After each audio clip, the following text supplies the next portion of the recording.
Morning po. Malapit na talaga Pasko. Hindi ko nga alam kung Pasko na today.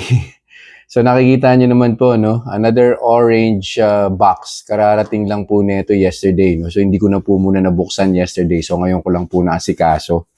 Of course, this came from Perfect Match. Yan. Pakabigat po nito. Perfect Match. Tingnan po natin kung ano po laman nito. Ang dami. Ang hirap buhatin. Bigat-bigat. Of course, syempre, yung pinaka-importante, testingin ko muna kung papasa ba para sa mga diabetic persons. And then, ipoprovide ko po yung link ko saan po kayo makaka-order. Isa-isain po natin.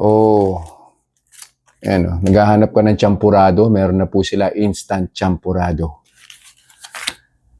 Gusto mo na arroz caldo? Syempre, hindi ka po pwedeng kumain ng arroz caldo sa kanto. Eto, meron din sila. Low carb din po to. Instant arroz caldo.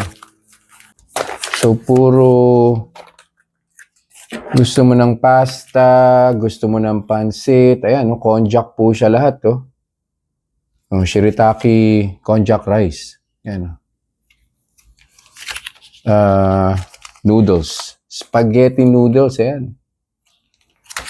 Kung nami-miss mo na. Tapos meron pang bihon, no? So, makakapagpansit bihon po tayo. Tingnan natin kung pagagalawin ba na ito yung blood sugar ko. Fettuccine. So, tama-tama po ito. Pang carbonara. White sauce.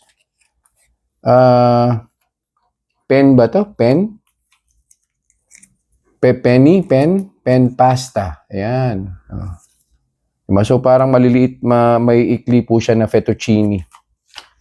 Sakto. Tapos ramen, no? Diba? Sino nagsabi na hindi po pwedeng mag-ramen ng diabetic? Ayan. Tetest po natin lahat yan. So, meron po tayo ditong microwavable.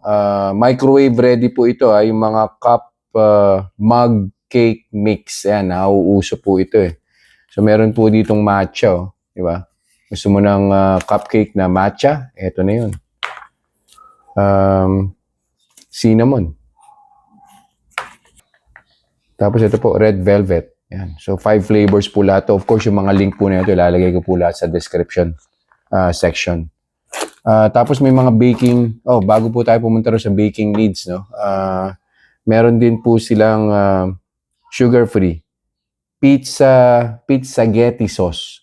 So, pwede nyo na po itong ilagay dun sa konjac na spaghetti noodles. And at the same time, pwede rin po siyang gamitin na pizza sauce. Ang dami pong baking stuff dito. Tama-tama po kay Mrs. to. Of course, yung coconut flour. Madalas naman po kaming bumibili ng coconut flour sa kanila. And almond. Ayan. Coconut flour and almond flour. So, yung mga primary flour po ito na ginagamit ni Mrs. pagka nagbe-bake po siya ng bread para sa akin. Of course, yung pure allulose po nila. Ayan. Lupin flour. Ayan. Diba? Para sa tinapay din po yan. Egg white. Ito po yung panggawa ng fluffy na bread. Yan, egg white powder. Gelatin powder. Yan.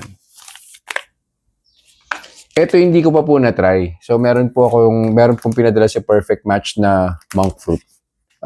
Ito stevia. Yan. Nakapag-try na rin po ako na itong stevia. Ito po yung pinaka-interesting sa lahat. Dahil po nagtatanong ng muscovado, nagtatanong ng mga brown sugar, pwede daw bang gumamit. Meron na po sila yun. Monk fruit. Brown monk fruit. Bukod po sa box, no, meron pa pong isang bag na pinadala. Alam ko naman po na frozen items po yung laman nun. Kasi ano po siya, parang thermo bag yung ginamit. Diba? Pork sisig. Pork menudo. So, pwedeng sa frying pan, pwede rin sa microwave. Depende kung paano siya iinitin. Chicken sisig. So, merong pork sisig, meron din chicken sisig kung ayaw mo ng pork. No sugar, no MSG, no soy. Vegan pork longganisa. Tapos ito malupit. Siyempre, pag diabetic ka, di ka na makakain ng tocino kasi alam mo na may sugar yun eh. So, ito, merong zero sugar na pork tocino. Ayan, no sugar, no MSG, no soy. Ayos, di ba? And, syempre, pag may tocino, meron tapa. Yan. So, ganun din siya. No sugar, no MSG, no soy. Pero I'm pretty sure halos kapareho po ito ng mga regular tocino and regular na tapa. Syempre, meron po yung either allulose or stevia. So, yun po yung sweetener na ginamit po dito. So, maraming salamat po. Perfect match. Merry Christmas po sa inyo. Happy New Year. So, yun lang po. For this video, I'll see you guys in the upcoming reviews. Bye-bye.